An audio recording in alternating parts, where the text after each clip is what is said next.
اساس کار ما اساس بدون الگوئه برای اینکه سرشانه به سمت پشت کشیده نشه.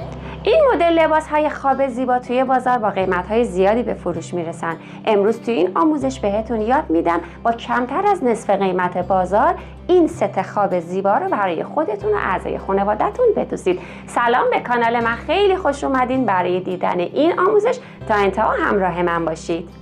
برای دوخت این ست شما به یک قد لباس، یک قد آستین، یک قد شلوار یا شلوارک و 20 سانت اضافه تر احتیاج دارین. حالا دیگه خودتون حساب بکنین ببینید میخواین قد لباستون چقدر باشه، آستینتون آستین بلند باشه یا آستین کوتاه، شلوار داشته باشین یا شلوارک. همه اینها رو حساب کنین طبق روشی که بهتون گفتم. متراژ پارچه رو محاسبه کنید. برای جنس پارچه شما هم میتونید از پارچه نخی استفاده کنید، هم از پارچه ساتن الیکس استفاده کنید. ولی اگر از پارچه ساتن الیکس استفاده کنید، لباسی که میدوزید در نهایت زیباتر و شکیل‌تره. خب حالا ابتدای کار میخوام یک نکته رو بهتون آموزش بدم که شاید به ظاهر نکته ساده‌ای بیاد ولی دونستنش ممکنه براتون جالب باشه. موقعی که ما پارچه رو تهیه می‌کنیم تمام پارچه‌ها قسمت بالاشون سرکجی داره، یعنی یک خط صاف نیست.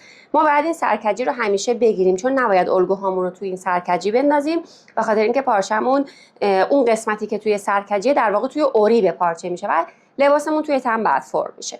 پس این سرکجی رو باید بگیرم. حالا این سرکجی رو ممکنه شما به روش‌های مختلفی بگیرید. ممکنه مثلا این قسمت بالا رو با لبه میزتون تراز بکنید سرکجیشو بگیرید، ممکنه خطکش بذارین سرکجیشو بگیرید. ولی راهی که میخوام بهتون بگم هم آسون‌تره همین که دقیق‌تره. یه گوشه از پارچه‌تون رو از قسمت ترکی، یک گوشه از پارچه‌تون رو شما یه چرت بزنید. از این بالا یه 2-3 سانت بیاین پایین، اینجا یه چرت بزنید. یه چرت بزرگ. به این صورت. حالا اینو یه مقدار اینجوری میکشم تا بتونم یکی از این نخا رو از اینجا در بیارم. ببینین اینو.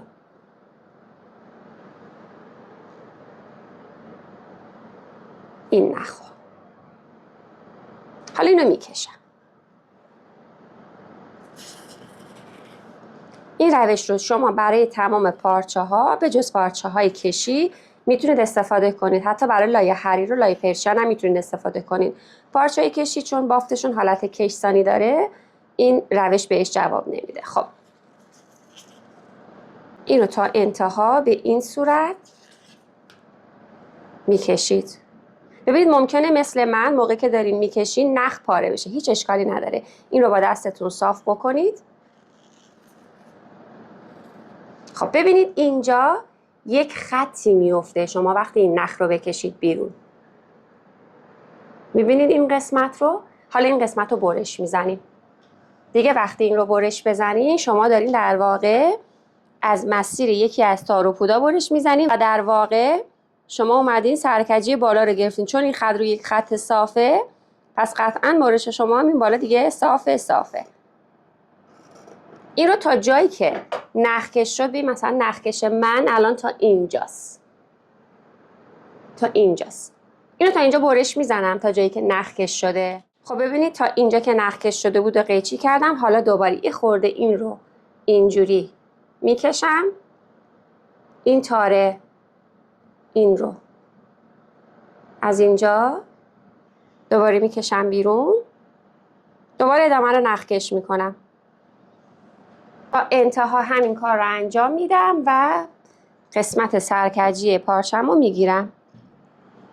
بعد از اینکه سرکجی قسمت بالا رو گرفتم پارچه رو دلا میکنم طوری که ترکی روی ترکی قرار گرفته باشه. حالا دوباره دلا رو دلا میکنم که بشه چهارلا ولی با لبه ترکی 5 سانت فاصله داشته باشه. ببینید به این صورت چهارلاش کردم به طوری که این دلای بسته با لبه ترکیتون به اندازه 5 سانتی متر فاصله داشته باشه. از لبه ترکی 5 سانتی متر یه خط صاف بکشین و این دلا رو به این صورت بذارید روش که کارتون راحت باشه. قسمت بالا رو یک خط صاف به فاصله 2 الی 3 سانتی متر از لبه پارچه‌تون بکشید و پایین بیاید و یک خط صاف داشته باشید. روی این خط صاف از این قسمتی که دلای بسته پارچه است به اندازه 8 سانتی متر داخل میشم، علامت میزنم. از همینجا از این سمت به اندازه یه بار 3 سانتی متر پایین میام علامت میزنم. برای حلقه گردن پشت یه بار 11 سانتی متر پایین میام، علامت میزنم و هلال حلقه پشت و هلال حلقه جلو رو طراحی میکنم. فقط حواسمون باشه که خیلی گود درش نیاریم این هلال رو.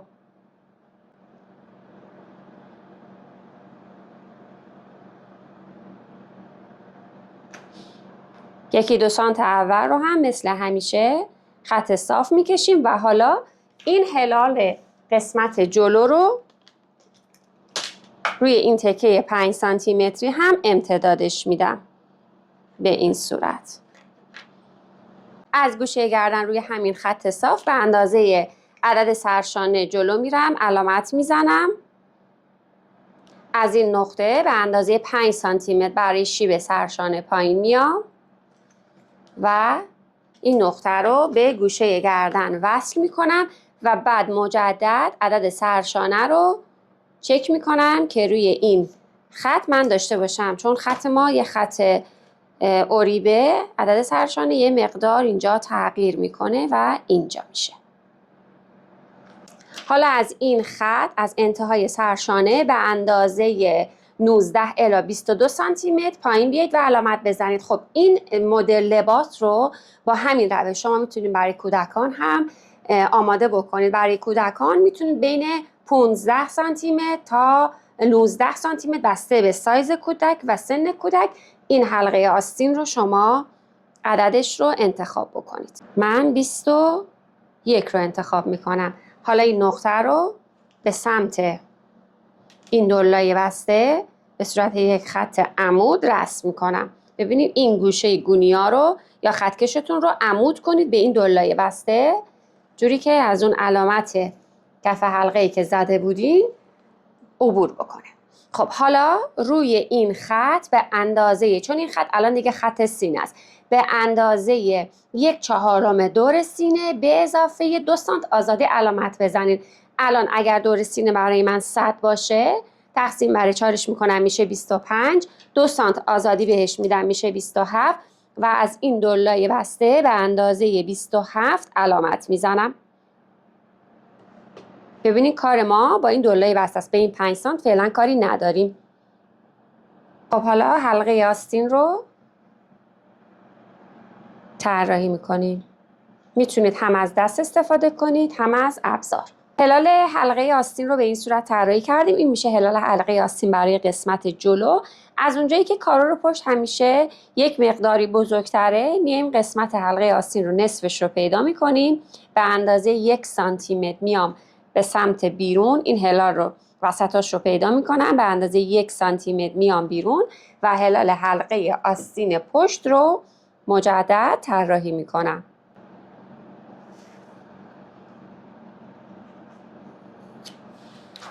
اینی که بیرون تره میشه هلال حلقه آستین قسمت پشت.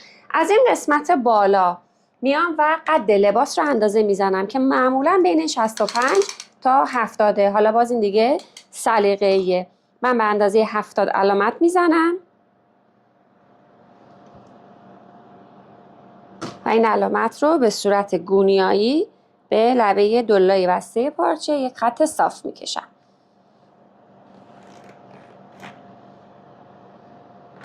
روی این خط به اندازه 1/4 دور باسن یا 1/4 دور شکم، هر کدوم که بزرگتره، به اضافه 3 سانتی متر مشخص میکنم و علامت میزنم. و اینها رو، این دوتا نقطه رو به هم دیگه وصل میکنم.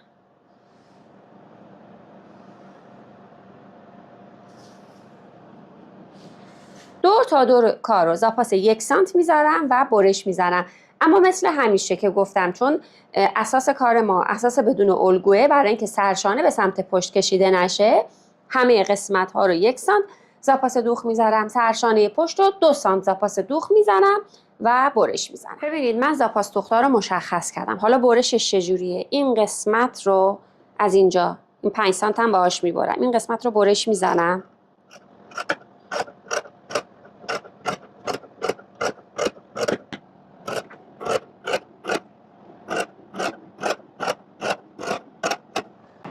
حلقه آستین پشت رو برش میزنم. حلقه رو برش دادم، حالا میخوام سرشانه رو برش بدم. گفتیم سرشانه پشت رو 2 سانتی متر زاپاس دوخت میدیم، ولی سرشانه جلو رو اصلا زاپاس دوخت نمیدیم. اول کل سرشانه رو برش میزنم، بعد 2 سانت برای سرشانه جلو ازش کم میکنم که برگرده بیاد روی خط اصلی. بعد 2 سانت ازش کم میکنم برای سرشانه جلو. خب حلقه گردن پشت رو حالا باید برش بزنم. ببینید فقط دلای این دلا رو من برش میزنم. این از تکه پشت رو برمیدارم. حالا این گردن رو اینجا بود حلقش، این رو دوباره اینجا منتقل میکنم. خب حلقه گردن رو اینجا منتقل کردم، 2 سانتی متر از سرشانه میام پایین، سرشانه رو برش میزنم. این کارها برای اینه که سرشانه بعد از دوخت به سمت پشت کشیده نشه.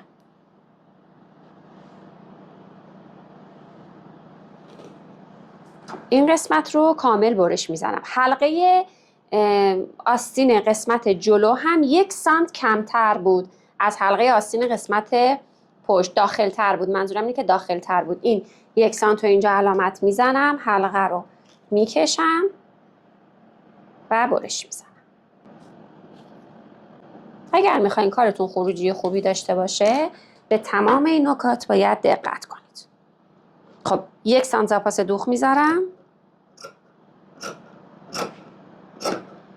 برای حلقه گردن. سرشانه دیگه گفتیم زاپاس نمیخواد. حلقه آستینم که قبلا زاپاسش رو گذاشتیم، فقط کافیه که این رو برش بزنیم. ترکیه پارچه رو هم قیچی میکنم.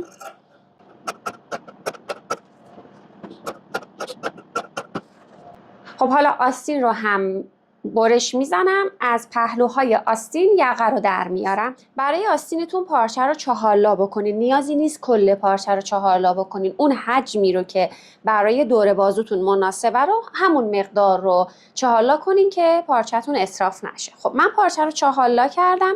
از قسمت بالا به اندازه 2 سانتی متر اومدم پایین، یک خط صاف کشیدم. این خط صاف رو روی اون به اندازه 1/2 دور بازو به اضافه 2 تا 3 سانت آزادی در نظر گرفتم و علامت زدم. از اونجا به اندازه قد آستینم، حالا اگر شما میخواین آستین بلند باشه، آستین سرب باشه، هر مقدار که خواستین به اندازه قد آستینتون پایین میایین و انتهای این قسمت رو به صورت گونیایی وصل میکنید به قسمت 4 لایه بسته. ببینید اینجا 4 لایه بسته است، اینجا 4 لایه بازه و کادر آستینتون رو تشکیل میدین. پس این قسمت ها شدن 1/2 دور بازو به اضافه 2 الی 3 سانتی متر آزادی و این قسمت هم قد آستین. از اون قسمتی که 4 لایه بازه به اندازه 14 سانتی متر پایین می و علامت میزنیم. ولی خب این 14 سانتی متر رو اگر شما پایین بیایید و علامت بزنین، حلقه آستینی که درست میکنین در نهایت ممکنه بزرگتر از حلقه لباستون باشه و مجبور باشین که این حلقه آستین رو برای اینکه فیکس کنین به تنتون خرد بدین. توی پارچه‌های ساتن ما اصولا خرد نمیدیم، مخصوصا توی لباس‌های خواب و راحتی. پس میام چه کار میکنم برای اینکه کارم دقیق تر در بیاد و اگر اختلافی هم هست این اختلاف یک مقدار کمتر باشه، میام حلقه آستین بالا تنم رو اندازه میگیرم. تو قسمت جلو و پشت فرقی نمیکنه. درسته حلقه آستین جلو یک مقدار گودتره ولی اون 1 سانت گودتر تفاوتی توی اندازه حلقه آستین ایجاد نمیکنه. با متر ایستاده کاری به اضافات سرشانه ندارم. با متر ایستاده متر رو میذارم.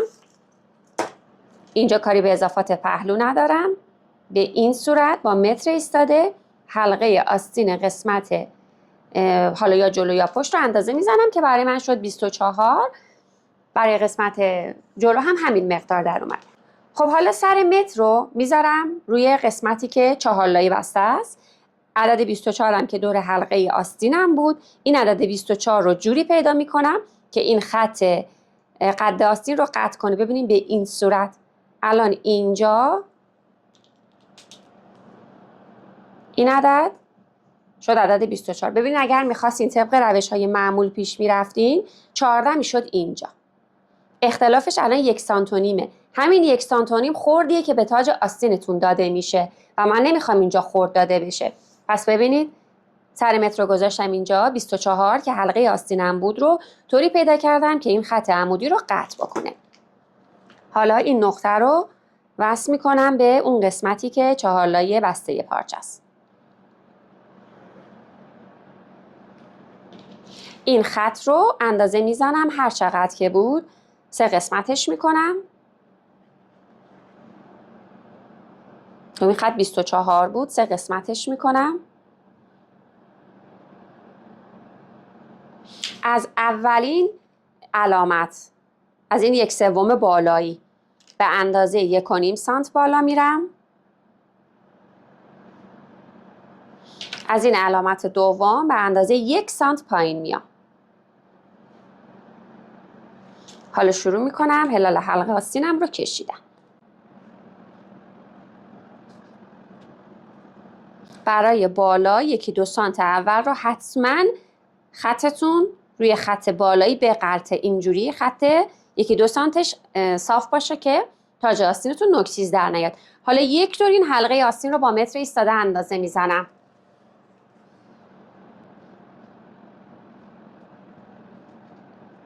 الان این حلقه 24.5 فقط نیم سانت اختلاف داره با حلقه تنه من که این نیم سانت رو هم میتونم یک مقدار اینجا تو آرایش ببینید این هلال رو کمتر میکنم. این هلال اینجا رو کمتر میکنم.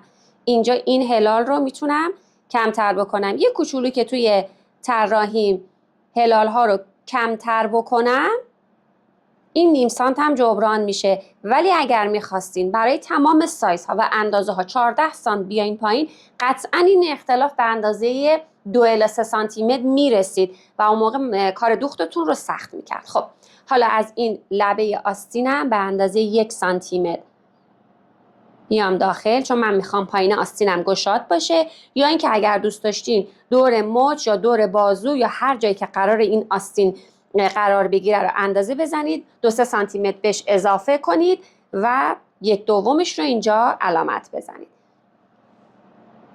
ولی چون این لباس های خواب و راحتی هستن 1 الی 1.5 سانت از اینجا، اگر که اینجا 1 الی 1.5 اگر که بیاین داخل عدد خوبیه.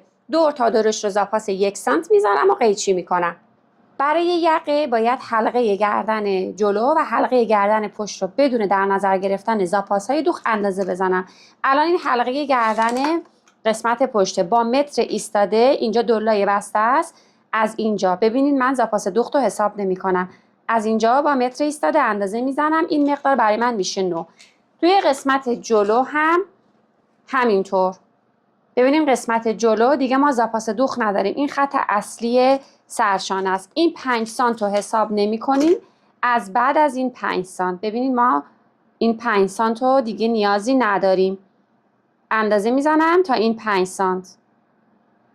هر چقدر که شد این مقدار رو جمع میکنم. الان برای من 15. این مقدار رو جمع میکنم با این 9 سانتی متری که اینجا برای حلقه پشت به دست آوردم میشه 24 سانتی متر. 24 سانتی متر میشه 1/2 حلقه قسمت پشت و جلو. یقه این لباس یقه شکاریه. شما اون قسمتی از پارچه رو که میخواید یقه رو روش برش بزنید حتما قبلش لای بزنید. ما برای یقه 2 تا تکه احتیاج داریم، یکی برای قسمت رو، یکی برای قسمت سجافش. میتونید فقط یه تکه رو لای بزنید، میتونید هر دو رو لای بزنید. خب اگر پارچه شما رسید که پارچه‌تون رو دولا میکنید و بعد روی دولای بسته الگوتون رو میندازین، میکشید و یقتون رو برش میزنید. اما اگر پارچه‌تون نرسید شما میتونید روی یک لای پارچه این کار رو انجام بدید و بعد قسمت پشت یک درز میخوره. پارچه‌تون رو اگر رسید پارچه‌تون رو دولا میکنید. از قسمت دولای بسته به اندازه حلقه گردن پشت و جلو یک خط صاف میکشید و این عدد رو پیدا میکنید. از این علامت به اندازه 8 سانتی متر بالا میرم و کادر یقه رو میبندم.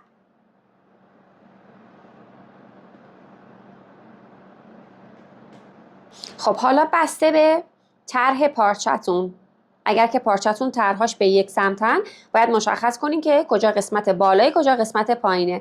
اگرم که طرح مشخصی نداره خب این مسئله مهم نیست. خب این قسمت الان ببینین طرحهای پارچه من به این سمته، من باید اینجا قسمت بالای یقه من باشه.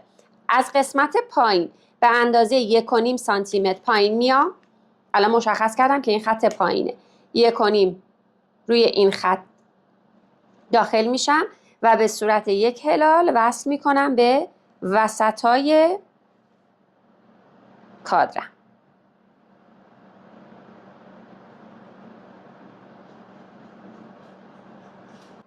ببینید پس از قسمت پایین یقه 1.5 سانت رو اینجا من حذف کردم. حالا از قسمت بالا به اندازه یک خط اریب 1 سانتی به این صورت، این خط اریب 1 سانتی وصل میکنم به این گوشه به صورت صاف و به صورت یک هلال وصل میکنم به قسمت وسط. الان اینجا اگر وسط باشه ببینید به این صورت، هلالی که هلال تو خالی باشه.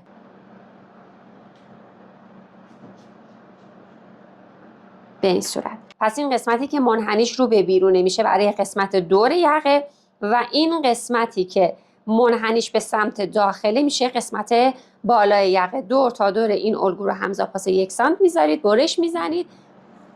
خب برای قسمت جلو احتیاج به سجاف داریم. ببینید میتونید سجاف رو مثل همیشه از راستا برش بزنید، اما حالا استثناءً توی این مدل من میخوام سجاف رو از بیراه برش بزنم، به خاطر اینکه هم متراژ پارچه‌ام کمه و همین که میخوام بهتون نشون بدم که میشه با یه سری از تکنیک‌ها تو بعضی از مواقعی که نیاز هست شما سجافتون رو از غیر راستا برش بزنید.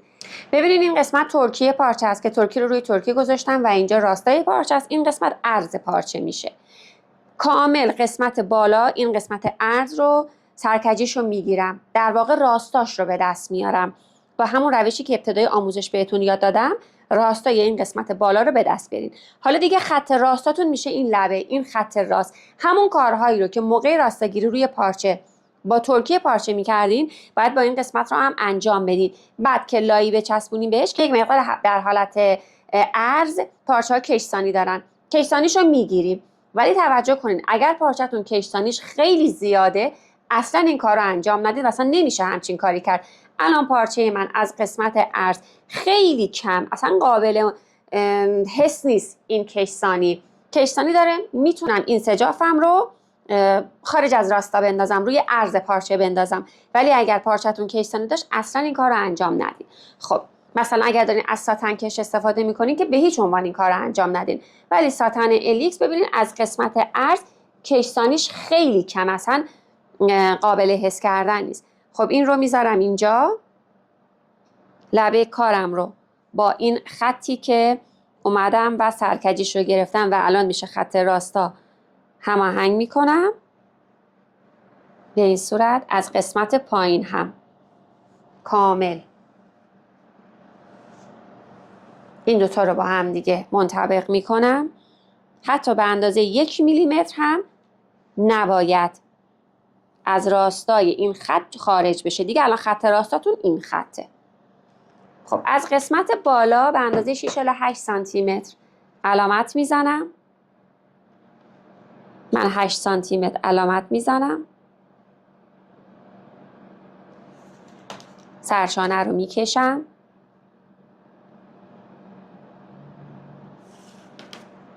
حلقه گردن رو میکشم. از قسمت پایین هم از این لبه، از خود این لبه به اندازه حدوداً 10 الی 12 سانتی متر، من 11 سانتی متر میام، علامت میزنم و بعد این علامت ها رو به هم دیگه وصل میکنم.